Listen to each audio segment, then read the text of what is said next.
Hello and welcome to Foreign Policy Focus. This is episode 227 and I am the show's host Kyle. On this episode I want to talk about Trump's foreign policy playbook. It does seem that we're starting to understand maybe not quite a full pattern of what Trump's foreign policy is going to look like. It has seemed very inconsistent as an observer of that foreign policy, and not necessarily that the policies of George Bush or Barack Obama were consistent, but it has seemed particularly fast changing and schizophrenic through the first year and a half or so of his term. However, it does seem like maybe within that seeming inconsistency and erraticness of Donald Trump, we're starting to hopefully get a little bit of an understanding of what, his overall foreign policy is going to look like. So I want to talk about that a little bit. Also, Senator Rand Paul has put out a pretty good op-ed in The Hill going into what his roadmap for peace would look like in the Middle East. And I'll discuss that, and hopefully he'll one day be able to put that in front of Donald Trump or James Mattis. So if you want to share the show, foreignpolicyfocus.libsyn.com and libertarianinstitute.org.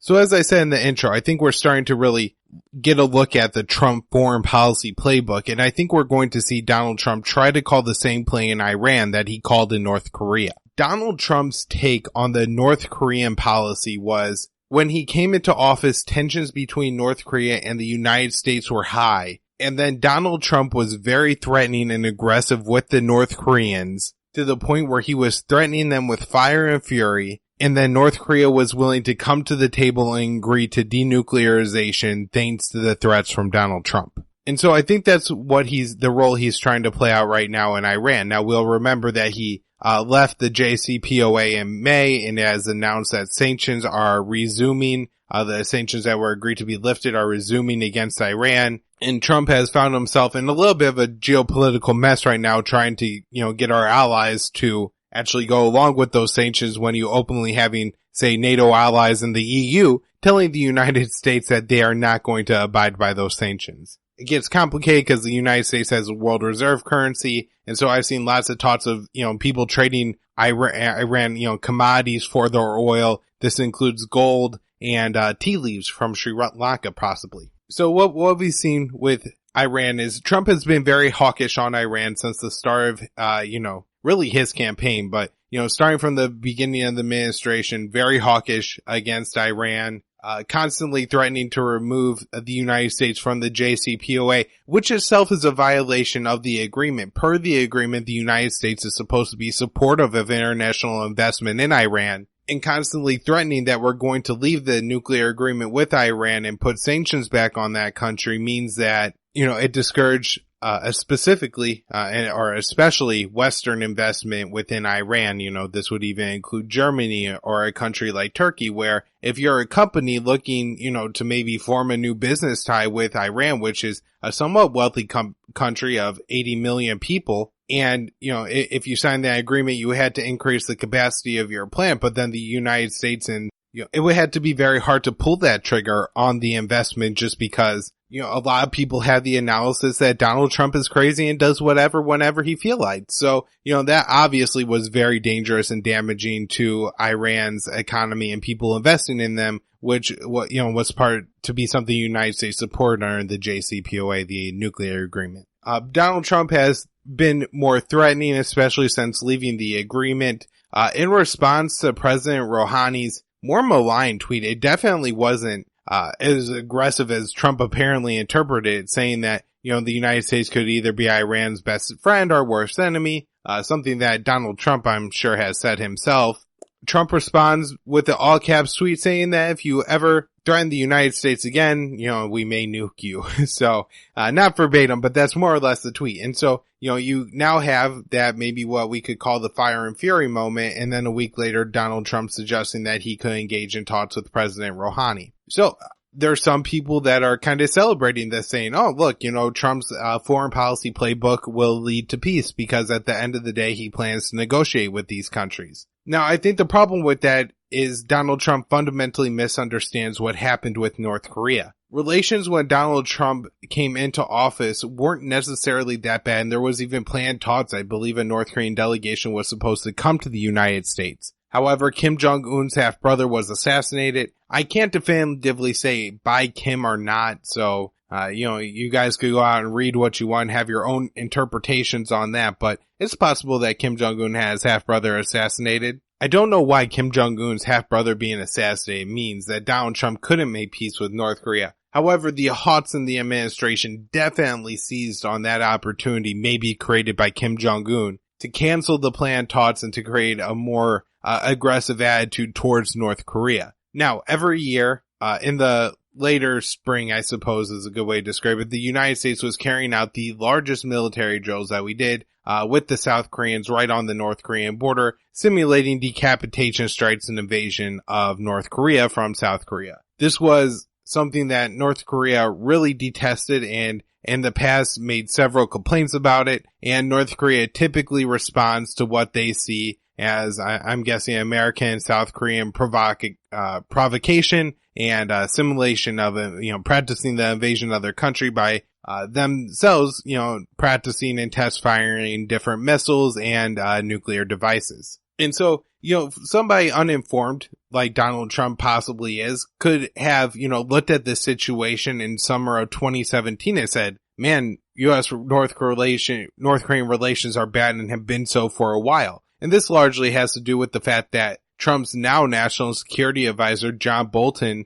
in teamwork with Dick Cheney, destroyed the agreed framework, a deal that the United States had with North Korea, started, I believe, in 1994 under Bill Clinton, that actually prevented North Korea from developing nuclear weapons, looked to get out of that deal largely so they could go to a war and overthrow the North Korean regime. But unfortunately, they got caught up in the Iraq war and were, unable to fight that terrible of, another war. And then Obama did absolutely nothing. The long-standing U.S. position was after North Korea gives up all their nuclear weapons, which they only had because they left the deal because John Bolton and Dick Cheney got rid of it, but because North Korea wasn't going to give up their nuclear weapons and the United States wouldn't even talk with them. Now, throughout the first year of Trump's administration, Rex Tillerson did on several occasions say that the United States will talk to North Korea without preconditions, and at times these statements were made seemingly not in coordination with his president, as Rex Tillerson was making these statements and then Donald Trump was saying that, no, that isn't the policy of the United States. Now, interestingly enough, that after contradicting Rex Tillerson on this issue, Donald Trump ends up talking to North Korea without preconditions or them denuclearizing first, but we do end up having talks between Donald Trump and Kim Jong-un. Now, while Donald Trump will say those talks became because of his maximum pressure campaign, as a result of the American and South Korean war games, North Korea launches and test fires missiles and nuclear weapons, and the United States then uses that to pressure the rest of the international community to put harsher sanctions on North Korea. Now, there did seem to be some evidence that North Korea was getting poor during this time, and I saw reports that there may have been a drought or at least a lack of rain in North Korea. Also, the war games that the United States and South Korea host are biannual, and they host the war games during the planting and the harvesting seasons in North Korea, which creates problems as North Korea is then afraid that they're going to be invaded by the U.S. and South Korea, so they have to call a bunch of troops up, and those troops can no longer harvest their crops, and I'm sure more crops go bad and less is planted because there's hundreds of thousands of men pulled away from their farming jobs. But we did see some increased evidence that North Korean civilians were starving, and the United States, gleefully responded to this by saying, look, our sanctions are starting to bite. Now, around this same time, you had a phenomenon going on within South Korea. The former right-wing president of that country, Park, was convicted on corruption charges that she was very guilty of, and I believe actually ended up going to prison, was sentenced to a prison sentence. In reaction to that, it definitely opened the possibilities for a more left-leaning pro-peace government to come to power in South Korea, and this included President Moon Jae-in, who his previous role in the government was actually the director of the Sunshine Policy under the agreed framework that was meant to bring the North and South Korean civilians together. So this guy, who does seem to be a lifelong true believer of Korean peace, is now the president of South Korea, and then the Olympic Games are in South Korea. So this really turns world attention to the games and creates a situation where even the American mainstream media can't poo-poo peace between North and South Korea, because what are they going to do? Trash the fact that the North and South Koreans were walking into the Olympics under a united flag? That wasn't going to happen. Now they could whine and complain about, Trump-Putin talks, but, they couldn't cast that in a bad light. And so now we have kind of this favorable idea of Korean peace, that seeps into the populace. And like I said, this was, occurred because of Moon Jae-in, I think primarily, Kim Jong-un, and then the Olympics occurring. Now, since then, Donald Trump would complain, say, oh, my maximum pressure campaign is working at this point. But in reality, Moon Jae-in was extending a hand, and was looking to reduce tensions between North and South Korea, and Kim Jong-un was a willing negotiator. The only credit that you could give Donald Trump during this time is that he did do anything to deliberately sabotage the talks. And that's a really great thing. But it really should be the standard for the American president to remove peace. But then, Moon Jae-in facilitates the talks and, really midwives the talks between, Kim Jong-un and Donald Trump, and, is probably the person that did the most on this plan to make that summit happen. And so any progress we've had made towards Korean peace and a reduction in tensions between North Korea and the United States should not be attributed to Donald Trump's maximum pressure campaign, but rather the leaders of North and South Korea agreeing to want to come together.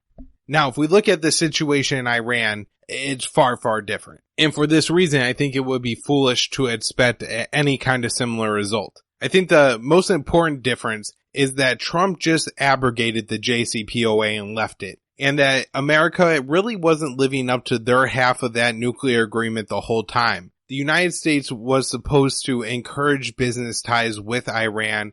Rather, the entire time, really since the agreement was passed, you had half of the American political establishment, the Republicans, saying that they were going to repeal the deal. And then you end up having probably the most anti-Iran deal candidate, Donald Trump, being the one that gets elected, and pretty much from day one threatening to leave the nuclear agreement. Now, this is important because if you're a business and you're a business in Germany, Turkey, the United States, or any of the countries that are really dependent on the United States, and you're thinking about doing business with Iran, and this would increase your production by a lot. Iran isn't a poor country. They have 80 million people. They have a lot of oil wealth. It's a very large country. And so, there's a lot of room for trade and, to make good deals with Iran. Like, for example, if you have Boeing or Airbus, they're going to supply a whole bunch of jets to Iran. That means they need to increase capacity, but they're only going to make that investment, that capital investment, if they know that, the long term it'll be there to pay off. And if Donald Trump is constantly saying that, oh, I may, put sanctions back on Iran, then you won't be able to do the business, then it will be a little bit of a foolish business move to go ahead and make that deal. So for that reason, the United States was never in compliance, but then Trump in May finally ends up deciding to leave the agreement. Now the problem is that Iran made significant concessions when they signed the agreement, including the destruction of a lot of their centrifuges and their heavy water reactor. These are concessions that are not easily reversed. Now, Iran also agreed to only enrich uranium up to 3.6%, which is far lower than the about 20% all peaceful countries are able to enrich uranium to. That's the level you could use for medical purposes. So, that's an important level. And like I said, this could be easily reversed. They had a nuclear reactor that they shut off that they were using, again, to make the medical devices. This could be turned back on. The centrifuges were destroyed. The reactor, the heavy water reactor, had concrete poured into this. These are, permanent things that are done that Iran just can't get back tomorrow. And so it's important to note that if Iran sees the situation as, well, they just got duped by the Americans, they destroyed their heavy water reactor, they destroyed their centrifuges, they temporarily got rid of a lot of their heavy water and a lot of their enriched uranium. They sold that off and no longer have it. It creates a real problem for them, not feeling like they were duped in this whole thing because the Americans really never lived up to the agreement and the Iranian economy never got any better. And so for Iran to enter into a new deal with the United States, it would have to be somewhat, I would guess, favorable to Iran. The problem with this, of course, is the United States president is Donald Trump, and I can't imagine that he, for partly political reasons, because I'm sure the U.S. Left-wing media would mock him relentlessly, and somewhat rightfully so, if he signed an agreement with Iran that was worse than the agreement that Obama signed, because from day one, Trump has attempted to undermine that agreement and say that it's the worst agreement in history. However, if it's impossible for Trump to get a better deal, and he would be relentlessly mocked for signing a worse deal than Obama, that's going to create a real problem. As I already pointed out, Iran had a lot of concessions with that deal up front, and really the only, thing that the U.S. gave up was just lifting sanctions on Iran, which, this is just trading with them. This allows their people to get richer. Yeah, it allows the country to get richer too, and I'm sure, way too much of that money is going to the Ayatollahs and the IRGC. However, the people do get richer. The Iranian planes are more stable, and this is very important to the average Iranian just trying to travel around their own country. There's other differences too. Not that the sanctions campaign against North Korea worked. However, that sanctions campaign, the United States actually got China,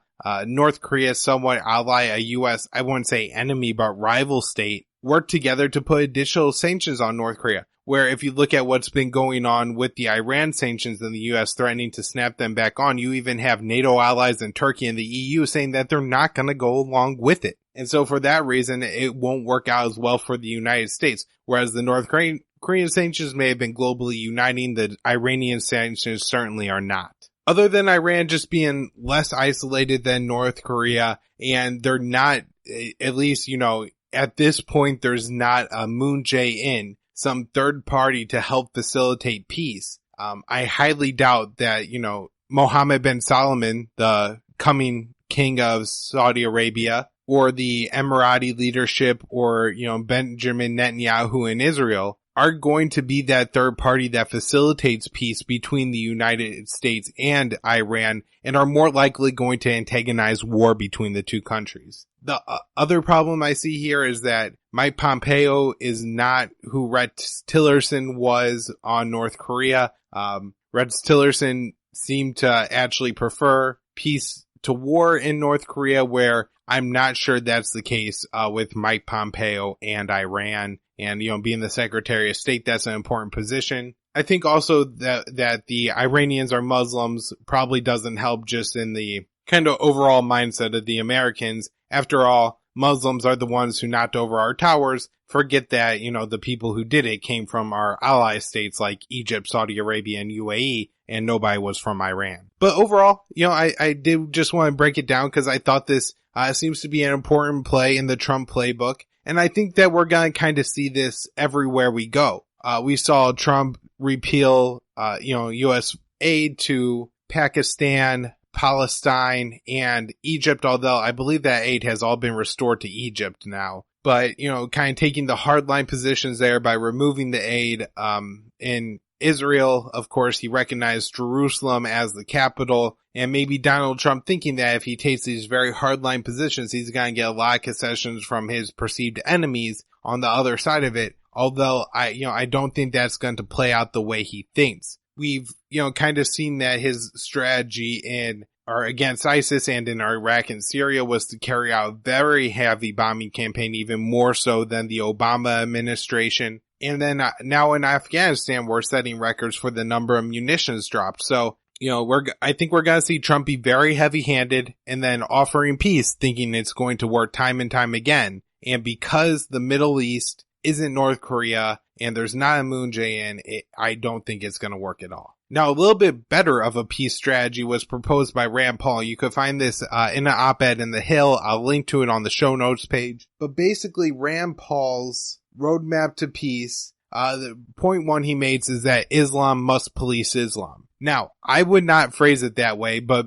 being a right-wing conservative and trying to convince Donald Trump of this policy, I think that is the right way to phrase it. I think a better way to say it would be that the United States cannot police Islam. And that basically means we're not the world's police force, and that we can't pick all the right people in the Middle East to kill to prevent any terrorism from ever happening. Rand Paul unfortunately doesn't bring up the blowback position here, but all the same, this op-ed is directed towards James Mattis, and the United States kind of right-wing foreign policy establishment, and they really don't like the term of blowback or ever accepting America did anything wrong ever for anything. And so why bring that up if you're trying to convince them of something? He references Stanley McChrystal's Insurgent Math, where for every one terrorist you kill, you end up creating 10 more. And so the thing is never going to work. The United States could never possibly police the Middle East for extremism. We only create more insurgency, more hatred towards America. And, if there are suicide bombers,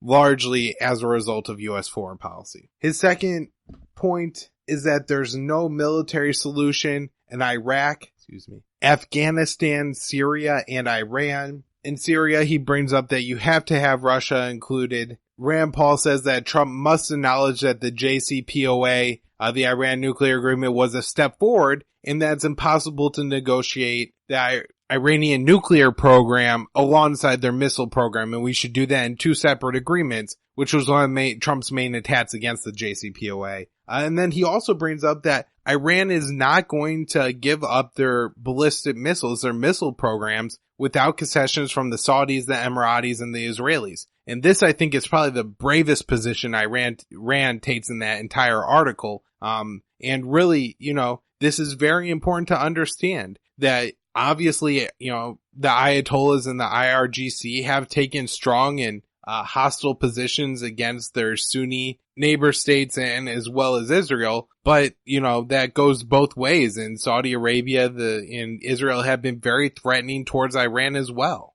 And so Iran's not going to give up their weapons if they believe they're, still under threat from the Israelis and the Saudis. And Rand advocates for direct talks with the Taliban, something that Donald Trump is currently engaged in. I think further showing kind of his plan, where in Afghanistan you have now the United States carrying out the highest number of strikes ever, but at the same time taking unprecedented steps, actually being willing to negotiate directly with the Taliban. Now, the Taliban described those talks, which happened recently in Qatar, as being very productive, although the one kind of sticking point here is it does seem that they've identified an impasse.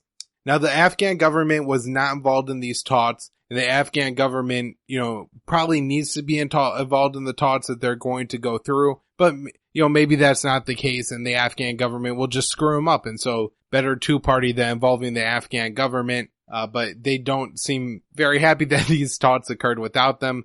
Surprise, surprise, I guess, figuring that they're going to be left out. It seems that the United States' big demand is that they want to be able to keep their bases in the country. The problem with this is obviously the United States, along with their bases, that would mean they would be carrying out military operations and airstrikes in the country to defend their bases or whatever. And so I don't see how this would really be an end to the Afghan civil war, but may just limit the United States' scope of operations to the areas where our bases exist, where the Taliban say, yeah, well, the war will be over when you leave. So that does seem to be an impasse. There was some pretty good analysis by Bernard Amu of Alabama. I'll link to that article in the show notes page for those of you who really want to get into it. But talks are productive. Talks are a good thing. The downside is, like I said, there does seem to be these two things that can't be met simultaneously, advocated for by both sides there. The problem for the U.S. in Afghanistan, and the reason why I think, they're going to look for peace, isn't because the maximum pressure campaign is working against the Taliban in Afghanistan, and we're not taking away their funding by bombing the poppy fields. What's actually going on is the United States is losing that war, and hopefully Donald Trump doesn't have the stomach for more American deaths in that country and just decides that it's better to leave than to lose another American life. The other issue going on in Afghanistan is happening next door in Pakistan, and that is the election of Imran Khan as the Prime Minister of Pakistan. Now, this is a famous cricket player who I believe helped lead Pakistan to a Cricket World Cup victory, which is apparently a big deal. For that, he's a celebrity. For a long time, I believe he was known as a playboy and lived in England, and has now come and has this right-wing populist type party that he led from a, small group all the way into a national party that won the election. Now, I've read two kind of separate narratives of Imran Khan. One portrayed by the mainstream media that he's a kind of a Trumpian playboy who's gotten in all this trouble and is now certainly suddenly a right-winger who's, anti-rights for all of these groups. Some people present him as a communist socialist, some people don't. But all the same, you kind of get a negative view of him from the mainstream media. You get a bit more positive view from some alternative media sources. Two that I thought were very good was, again, Bernard and Moon of Alabama and Eric Margolis, who appeared on the Scott Horton show. I'll link to both of those in the show notes page. But the overall take on both of those was, this could be some positive reform. He is anti-establishment. Pakistan has long had a very kind of family dynasty type political system where most of the political power was wielded by a few families. He is an outsider from that, has a new party, and, maybe that is an opportunity to clean up some corruption. And you have long-standing policies that include hostility with the Indians and allowing the United States to wage the war, a drone war in their country, and then a war next door in Afghanistan. And he may look to change some of those policies, and both of those would seem to be a good thing. I've also heard that he's possibly, there's a practice in Islam that's very welfare heavy, where there's a lot of tats given to the central government and then dispersed, and that he's very in favor of that. And you can have your own opinions on that. And I honestly don't know a lot about that system, but apparently that's one of his main platform campaign plans too. But I think the big ones are his reluctance to go along with the American war in Afghanistan, and him possibly at least being a little less hawkish towards India. And if you want to know more about the Pakistan-India wars, I highly recommend Eric Margolis' fantastic book that I just finished, War at the Top of the World. You get it on Amazon or whatever. I think that's where I got it, but definitely worth reading. And if you don't want to read a whole book, then at least check out Margolis' interview on the Scott Horton show. All right, well, that's our wrap up the show for today. I hope you enjoyed it. foreignpolicyfocus.libsyn.com, libertarianinstitute.org, immersionnews.com is my news website. The YouTube and Facebook and BitChute channels are Immersion News, and then at KYAAALE on Twitter and Libertarian Union on Facebook. Thanks, everyone.